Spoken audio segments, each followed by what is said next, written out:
Di dalam dunia pengelasan dan sertifikasi, WPS, PKR prosedur, serta sertifikasi jurulas, dua komponen utama ini adalah fondasi untuk memastikan kualitas dan keamanan dalam pekerjaan pengelasan. Sebagai lembaga TIC, BKI bekerja sama dengan pemerintah dan instansi terkait untuk memastikan setiap kegiatan pengelasan di Indonesia memenuhi regulasi keselamatan kerja dan mutu, sekaligus mendukung pembangunan nasional.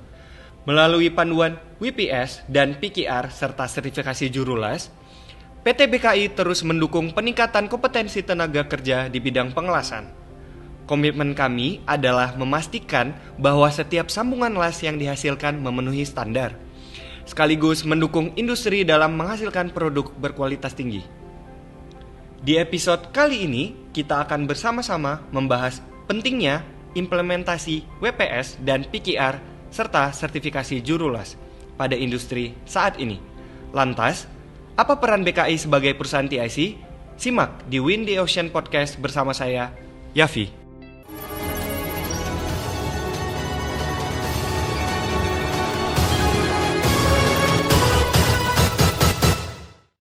Semangat pagi Mitra BKI. Mitra BKI, kembali lagi di Win the Ocean Podcast bersama saya, Yafi. Terkait pembahasan pada materi hari ini, kita kedatangan narasumber yang akan membahas langsung. Saya akan tanya-tanya langsung, yaitu Bapak Edo. Ya, terima kasih. Terima kasih Bapak Edo atas kehadirannya. Mungkin sesuai dengan video opening nanti Pak, kita bakal berbincang-bincang secara kurang lebih secara general atau bagaimana lah nanti Pak enaknya. Langsung saja ya, Mitra BKI. Mungkin langsung Bapak sebelum ke pembahasan, Pak Edo boleh memperkenalkan lagi. Boleh. Mungkin sebelumnya saya dengar ada lihat beberapa video Bapak udah sempat. Ya, saya sudah pernah sekali. Kemarin kita sempat bahas welding shop approval. Tapi nggak apa-apa ya. Perkenalkan dulu, nama saya Edo Dodi Handradi. Saya staff engineer untuk material dan komponen di PT Biro Klasifikasi Indonesia. Lebih banyaknya ngebahas tentang pengelasan dan material. Pengelasan dan material. Boleh nggak Pak ditambah kira-kira udah berapa lama nih di BKI? Saya sudah 12 tahun lebih di BKI. Oh, itu 12 tahun lebih ya Pak di BKI? Di BKI. Di bidang yang sama tuh sebelumnya udah ada perpindahan? Alhamdulillah dari awal sampai sekarang itu saya masih di bidang yang sama. Di bidang yang sama 12 tahun? Ya. Semoga Mitra BKI bisa mendapatkan informasi sesuai dengan video opening tadi ya Pak. Iya, semoga betul. Bisa menjawab deh. Saya juga berharapnya bisa kayak gitu ya. Ya betul. Jadi nggak bertanya-tanya lagi nih apa nih pembahasan tentang WPS dan PKR tadi gitu Pak. Langsung saja sih Pak ke pertanyaan pertama ini. Bagaimana sih Pak sertifikasi ini bisa meningkatkan kualitas dan keselamatan dalam pengerjaan pengelasan gitu Pak? Sertifikasi yang jurulasnya kah atau sertifikasi yang WPS-nya? Mungkin secara keseluruhan. Secara keseluruhan. Nah, jadi gini, untuk sertifikasi pengelasan di kita itu kan memang ada 3 ya sebenarnya.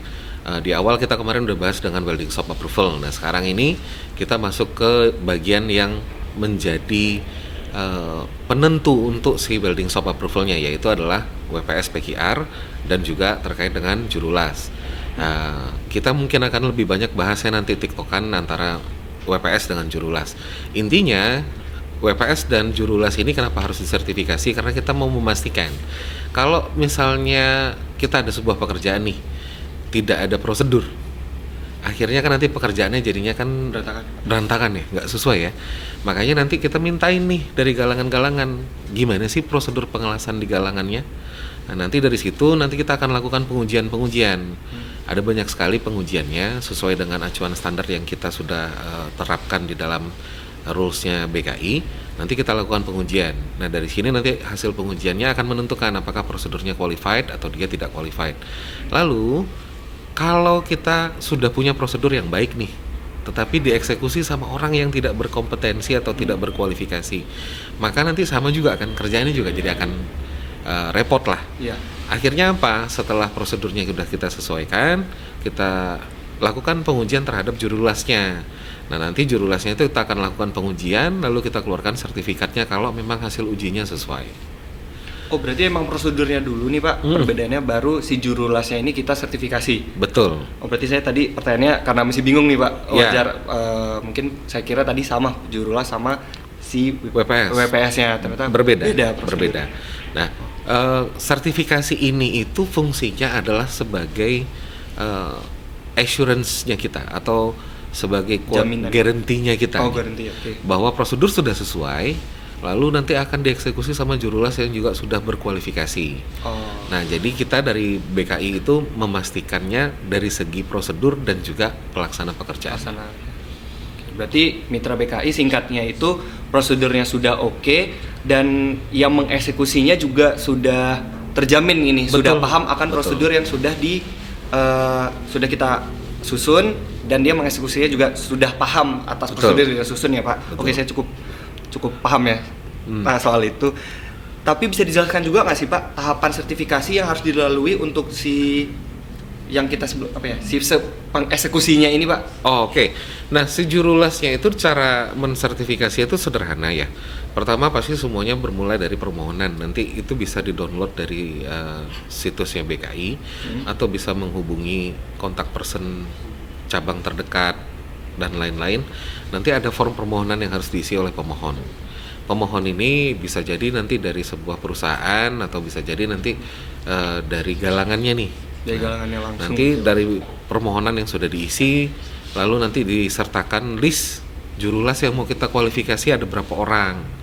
Nah, siapin pas fotonya karena nanti di sertifikatnya akan ditempel nih pas fotonya. Administrasinya. Nah, Oke Pak. setelah itu nanti otomatis ya kita butuh fotokopi KTP lah namanya.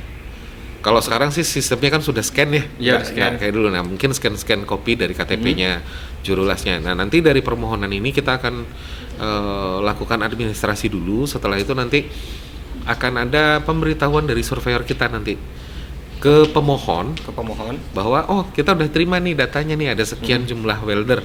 Kapan nih mau akan dilakukan pengujian atau uji kualifikasinya. Nah, nanti antara surveyor yang bertanggung jawab dengan pemilik atau pemohon itu mereka akan atur jadwal lah. Setelah itu nanti pada saat jadwalnya sudah ada, nanti kita akan lakukan pengujian. Nah, si weldernya nanti kita tesnya itu atau kita uji kualifikasi terkait dengan kompetensi kan, artinya dia harus melakukan pengelasan di depan surveyornya. Itu kayak ujiannya langsung. Iya, jadi kayak kita nguji ujiannya. si welder ini bisa ngelas beneran apa enggak. Nah, nanti ada sampel dengan ukuran tertentu yang harus dipersiapkan, lalu nanti jurulasnya itu akan ngelas di sampel tersebut. Nah, nanti dari situ akan dilakukan pemeriksaan nih. Dari BKI itu akan melakukan pemeriksaan yang pertama itu adalah visual. Jadi hasil pengelasannya baik apa enggak, ada cacat di permukaan apa tidak dan lain-lain. Nah, setelah itu nanti baru dilakukan pengujian destruktif. Nah, jadi nanti dia akan diuji bending, jadi dia akan ditekuk nanti si materialnya tadi, sampel ujinya. Okay. Nah, kalau misalnya memang kita ada 1-2 alasan kenapa nggak bisa dibending, maka ini bisa digantikan dengan pengujian lain. Nama pengujian itu bisa menggunakan NDT, yaitu radiografi atau ultrasonik.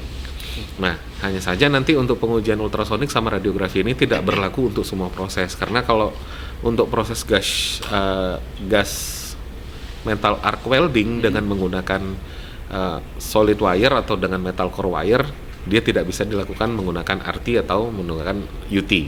Oke. Tapi bakal ada pelatihan sendiri nggak sih Pak setelah pemohon ini diberi informasi bahwa dia udah masuk administrasinya, udah masuk nih, atau langsung diuji aja seperti yang kita tuh sekarang ada 2 ya jenisnya ya. Ada yang memang pakai training dulu, ada yang tidak. Kalau yang ada training kita akan masukkan jurulas ini tadi ke dalam kelas dulu, kita kasih materi dulu apa saja yang akan diuji, karena kan memang nanti ada beberapa acceptance kriteria nih yang harus dipenuhin sama jurulasnya. Ada yang memang langsung nih kita langsung ke lapangan, ngelas, sampelnya jadi ya sudah diuji. Baru nanti kalau memang dia qualified, sertifikasinya bakal keluar. Betul. Oke, baik dari pemohonnya. Begitu mitra BKI untuk mendapatkan sertifikasi jurulas. Jadi dari pemohon, bisa dari perusahaannya atau langsung pemohonnya, bisa individu nggak sih Pak? Atau memang dari perusahaan langsung biasanya? Untuk saat ini sih kita lagi coba usahakan untuk bisa per individu. Per individu juga bisa gitu ya.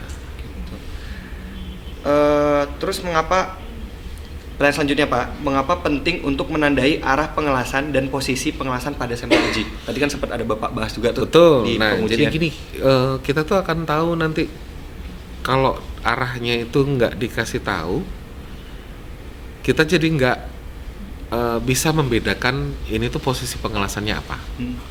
Makanya biasanya memang harus ditandain, oh ini arahnya ke sini nih, gitu. Kalau dia arahnya ke sini, nanti alur lasnya tuh akan juga kelihatan perbedaannya antara posisi 1G, 2G, 3G dan seterusnya. Makanya harus ditandain dulu. Sip. Berarti selain perihal tadi Pak, saya agak balik lagi ke tentang pengujian. Apa yang terjadi jika seorang juru las ini gagal dalam pengujian Pak? Oke, kita tuh Ada remedial gitu. Ada. Jadi kita tuh sebenarnya dari BKI itu ada dua pilihan. Yang pertama, dalam satu skema sertifikasi ini tuh kita memberikan itu dia ada 2 sampel. 2 sampel dalam artian itu satu sampelnya bisa dia gunakan untuk retest kalau memang hasilnya gagal. Ulang lagi. Satu sampel, ulang lagi. Satu sampel lagi itu bisa dia gunakan untuk mengkualifikasi di posisi yang berbeda. Gitu. Jadi ada 2 sampel dalam satu skemanya. Skema pengujiannya. Tapi biasanya jarang ya. Paling sering digunakannya itu ya satu skema itu dia pakai 2 posisi. Karena kan tidak semua posisi bisa terkualifikasi dengan satu pengujian, maka nanti dia lakukan 2 pengujian. Kalau dia gagal, biasanya sih retest, tetapi jarang sih. Jarang ada yang gagal, benar-benar gagal gitu, jarang. Karena kan kebanyakan dari kita itu memang juru las kita tuh selain dia udah training, biasanya kan experience ya. Jadi juru lasnya ini udah pernah melaksanakan pengelasan juga. Jadi kalau menurut saya sih jarang sekali kalau ada gagal. Berarti saya simpulin itu sebelum dia disertifikasi nih, berarti kan dianggap lebih ahli. Sebelumnya berarti dia uji coba dulu sendiri, maksudnya kayak apa ya, ibaratnya kalau sebelum bekerja tuh kayak magangnya dulu gitu ya Pak. Experience-nya dari sana dulu. Ketika qualified baru boleh memohon untuk melakukan sertifikasi. Betul. Gitu. Karena biasanya kadang-kadang gini ya, welder ini tuh ada beberapa jenis lah kalau saya bilang ini. Ada yang dia berangkat dari sekolah, entah dari SMK, entah dari tempat pelatihan dan lain-lain. Nah, ada juga yang dia dari experience lah ceritanya. Mungkin sebelumnya dia fitter, mungkin sebelumnya dia helper, dia udah sering coba-coba pengelasan, lama-lama ternyata dia bisa. Lalu sekarang dia pengennya jadi welder nih. Nah, pembuktiannya dari dia fitter helper tadi itu jadi seorang welder yang terkualifikasi ya sama dengan adanya sertifikasi. Ahlinya spesialis. Dan saya dapat informasi itu berapa bulan ya Pak? Maksudnya sertifikasinya pasti kan ada masa berlakunya. Masa berlakunya. Gitu. Oke. Sertifikasi kita masa berlakunya itu 2 tahun. Oh, 2 tahun. 2 tahun. Misalnya kita menguji di tanggal 1 Januari nih misalnya 2025, maka nanti sertifikatnya itu akan berlaku sampai dengan 1 Januari 2027, 2 tahun. Nah, dari 2 tahun ini bisa diperpanjang untuk 2 tahun lagi. Nanti ada persyaratannya lagi. Persyaratan tertentu. Nah. Dan ini berdasarkan pertanyaan juga ya Pak dari tim kita, itu ada validitas sertifikasi selama 6 bulan, itu gimana ya maksudnya? Oke, nah jadi kan tadi kita bahas masalah perpanjangan sertifikat ya? Iya. Jadi sertifikat ini pertama selama 2 tahun ini akan ada rentang 6 bulan. Jadi setiap 6 bulan itu dia harus ada melaksanakan pengelasan. Dan pengelasan ini harus dicatat sama si welding supervisornya. Nah nanti si welding supervisornya ini akan melakukan pengukuhan di sertifikat juru las bahwa di tanggal 6 bulan pertama dari sertifikat terbit itu dia sudah melaksanakan pengelasan di tanggal berapa aja. Karena kan itu nanti ada logbook ceritanya itu nanti ada welder itu kalau dia melakukan pengelasan maka dia harus isi logbook di tanggal berapa dan hasilnya apa, pengujiannya apa. Pokoknya intinya record dari pengelasannya. Nah, selama 6 bulan nanti itu akan di-endorse sama si supervisor pengelasan. Nah, 6 bulan berikutnya sama. 6 bulan berikutnya lagi sama. Berarti kan udah jalan 1,5 tahun ya. Iya. Nah, nanti itu pas pada saat mau perpanjangan mau masuk tahun kedua itu. Tahun terakhir kedua. Nah, 6 bulan yang sebelum 2 tahun terakhir, Ya. itu dia nanti akan jadi evaluasi si surveyor BKI. Kalau memang dia melaksanakan pengelasan di 6 bulan itu terus menerus selama 2 tahun dan ada 2 pengelasan di 6 bulan terakhir sebelum masa berlakunya habis yang dilakukan radiografi, maka jurulas ini tuh berhak untuk diberikan perpanjangan sertifikat untuk 2 tahun ke depan tanpa melaksanakan pengujian. Tapi kalau dalam interval 6 bulan ini tidak dilaksanakan pengelasan, tidak direcord, tidak dilakukan pengukuhan sama welding supervisor, ketika sertifikatnya nanti udah masa berlakunya udah hampir habis, mau nggak mau jurulasnya akan kita lakukan kualifikasi ulang, artinya bikin sampel lagi, kelas lagi. Kayak dari awal lagi ya Pak? Betul. Nah kalau menurut saya kan sayang ya, karena kan kalau dia sudah ada sertifikat, kalau bisa diperpanjang tanpa pengujian, tinggal logbooknya diisi, endorsementnya atau pengukuhan di sertifikatnya dilaksanakan.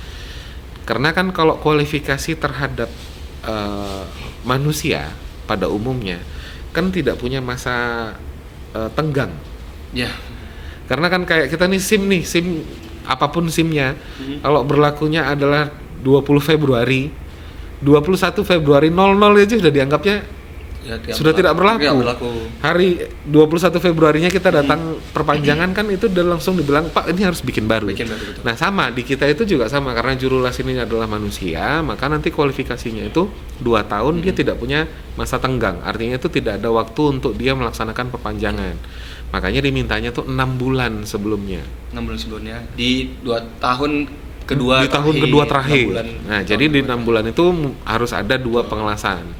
Kalaupun misalnya nih di 6 bulan terakhir ini sebelum masa berlakunya habis ternyata dia belum ada pengelasan nih, misalnya proyek lagi sepi dan segala macam, bisa kita lakukan pengujian untuk diperpanjang, tapi dengan catatan jangan melebihi masa berlakunya. Contoh nih 20 Februari nih saya harusnya udah perpanjang, tapi kebetulan nggak ada project nih, sepi nih, ya sudah tinggal dibikinkan sampel aja, misalnya di tanggal di bulan Januarinya atau Desembernya itu nanti dibikinkan sampel, dilakukan pengelasan. Nah pengelasan ini hasil ujinya yang akan menggantikan 2 pengelasan yang dipersyaratkan di dalam perpanjangan tadi. Gitu Mitra BKI, berarti beda untuk buat baru nih ibaratnya Pak. Betul. Sama perpanjangan. Betul. Mungkin kan bisa jadi informasi buat Mitra BKI dan pemohon nih yang udah kepikiran untuk perusahaan-perusahaan yang ingin mengirimkan delegasinya gitu ya Pak, untuk melakukan sertifikasi. Berarti memang persyaratannya harus dipenuhi, dan untuk menjaga ini juga ya Pak ya, apa namanya, kredibilitas si yang udah keluar sertifikasi ini. Betul. Saya udah kadang kan udah muncul nih kadang sertifikasi kalau nggak diuji terus. Iya. Karena kan gini ya, kita tuh, saya tuh bisa ngaku loh. Semua orang di dunia ini tuh bisa ngaku, saya bisa kelas. Tapi kan pembuktiannya tuh dari adanya sertifikat. Sekarang juga kalau misalnya saya punya sertifikat, tapi saya nggak pernah kelas. Terus saya bilang, Pak saya punya sertifikat, saya bisa ngelas. Orang kan pasti akan bertanya, berapa banyak pengalamanmu sudah pernah mengelas? Nah makanya memang dia satu set nih, satu set dalam arti itu ada sertifikat sebagai yang menyatakan bahwa dia sudah qualified, ada logbook yang akan nanti menjelaskan terkait dengan dia mengelas di bulan berapa saja, experience-nya dan lain-lain. Terus ada profesional sebagai welding supervisor tadi atau supervisor pengelasan yang dia secara company-nya ditugaskan untuk memvalidasi bahwa oh iya memang dia di tanggal sekian ada pengelasan dengan melakukan pengukuhan di sertifikasi jurulas tersebut. Baik Pak, masih terkait ini, apa sih Pak yang membedakan sertifikasi jurulas BKI dibandingkan lembaga lain, dan bagaimana sertifikasi ini berkontribusi pada proyek-proyek strategis di sektor kelautan dan logistik? Baik, nah perbedaannya kita adalah di masa berlaku. Jadi kalau di sertifikat jurulas yang lain itu masa berlakunya lebih panjang, tetapi lebih panjang misalnya contohnya ada beberapa lembaga yang mengeluarkan sertifikat jurulas itu mereka berlakunya 3 tahun. Hanya saja 3 tahun ini cara memperpanjangnya harus diuji lagi. Kalau di BKI kita memang berikan 2 tahun, tapi bisa diperpanjang tanpa pengujian lagi. Artinya kita bisa save banyak waktu loh. Tidak harus bikin sampel lagi, tidak preparasi lagi, weldernya tidak harus ngelas lagi dari awal, lalu nanti sampelnya harus dibawa ke lab atau lakukan pengujian NDT. Nah, perbedaannya itu di sana. Nah, kalau kontribusinya adalah biasanya kita itu hanya untuk sebagai salah satu tools lah kalau saya bilangin, untuk memastikan bahwa ketika kita mau melaksanakan pekerjaan, juru lasnya itu memang sudah diuji dengan benar. Ada sertifikat dari BKI dan itu sertifikatnya akan dikontrol terus sama BKI dengan adanya endorsement per 6 bulan dan lain-lain. Oke, baik. Begitu mitra BKI. Kenapa bisa jadi pilihan utama ini ya Pak untuk mengambil sertifikasi di BKI? Selain dari monitoringnya, kita memang memperhatikan hal-hal kecil untuk pemohon untuk mengeksekusi dengan hasil yang luar biasa gitu. Baik Bapak, mungkin ini menjadi pertanyaan terakhir nih. Boleh. Kan di video opening tadi sempat ada bahas PQR Pak. Tadi kan kita fokus ke WPS dan tadi kita di jurulas nih, di welder. Ada WPS dan PQR juga kan ya. Nah, kalau WPS PQR itu secara singkat apa gitu Pak? WPS hubungannya dengan WPS apa gitu? Oke, nah jadi gini, WPS itu kan adalah sebuah prosedur pengelasan. Di dalamnya itu nanti akan diatur nih variabel-variabel pengelasan nih. Jadi cara mengelasnya itu ada aturannya, berapa jumlah arus yang direkomendasikan, berapa voltase yang direkomendasikan dan lain-lain. Lalu nanti WPS ini juga ngatur boleh melakukan pengelasan di material apa, prosesnya apa, menggunakan kawat las apa. Itu ada banyak sekali nanti esensial dan non esensial variabel di dalam sebuah WPS. Nah, WPS ini nanti adalah sebagai acuan nih oleh jurulas yang bersertifikasi tadi untuk melakukan pengelasan. PQR itu adalah rekaman dari hasil uji kita. Kalau pengelasan mengacu ke sebuah WPS, dia itu punya kekuatan berapa, kalau di bending dia tidak ditemukan cacat, kalau dilakukan uji hardness berapa hardnessnya, kekerasannya. Itu nanti adalah data-data terkait dengan hasil uji pengelasan yang mengacu ke sebuah WPS. Nah, jadi kalau kita ngomongin WPS dan PQR, ini tuh adalah satu dokumen biasanya. Jadi kalau ada WPS-nya pasti ada PQR-nya, pasti ada laporan ujinya, pasti ada sertifikat-sertifikat material dan lain-lain. Nah, nanti itu akan disertifikasi oleh BKI.